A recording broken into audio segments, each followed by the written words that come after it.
Hi, I'm Pete Gaynor, and I'm one voice in emergency management. I'm a career retired Marine. I actually started as an enlisted Marine back in 1977. Got out because I had the GI Bill, went back to school, got my degree, realized that I missed the Marine Corps and went back in as a commissioned officer. I spent all of my time as an infantry officer, but had some unique assignments. One of the first unique assignments was being the guard officer and the executive officer of Camp David for the first President Bush 41. Responsible for security of the facility, some events, recreational events like skeet shooting. They didn't want to allow anybody but Marines to do the dangerous things in case something bad happened, so we're in charge of all those dangerous events. But I learned a lot, met a lot of interesting people, Secret Service, FBI, Capitol Police, all those organizations that you've heard of but never had the opportunity to meet. So that's really kind of how I kind of got my career twisted in the security kind of angle. I went on and did all those typical things an infantry officer does, to school, to different assignments overseas, Okinawa, back to Camp Lejeune. I'm mainly a East Coast Marine. You can be an East Coast or West Coast Marine, but I spent most of my time in Camp Lejeune in Quantico. I had the opportunity to graduate from the Naval War College in Newport, and one of my former commanders asked me to do an assignment with him at Headquarters Marine Corps.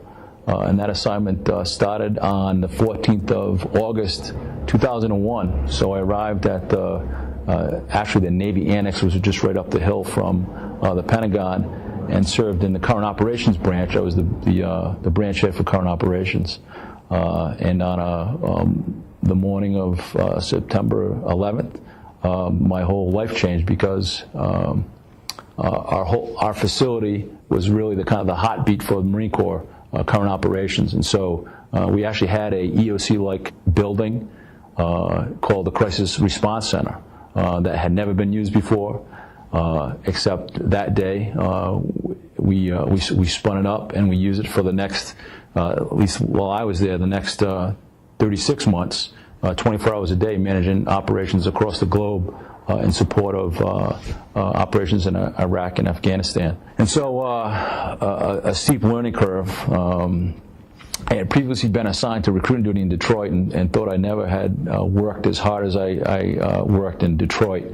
But then I came to the Pentagon and 9/11, and I think I worked 20 hours a day for the first 3 or 4 months, and then and maybe 18 hours a day thereafter. But we managed, in a lot of aspects of emergency management, we managed the COOP plan for the Headquarters Marine Corps. We managed the Joint Evacuation Plan for Headquarters Marine Corps, which is really the continuity of government equivalent. And then all the other things that go on with a nation being at war and fighting the war on global terrorism.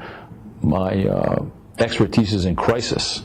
And so managing a crisis, not a crisis a day, but maybe a crisis every minute, trying to manage that and trying to resolve it. And so I think in my current position here in Providence, crisis is what I did, and it's what you do as an emergency manager, trying to manage that crisis, pending crisis or actual crisis. The whole realm of things that go on in a combat zone, from planes that crash, people that get taken hostage, troops in contact, plane crashes, helicopter crashes, lost personnel. That whole thing, again, a lot directly comparable to some of the duties in emergency management in an EOC.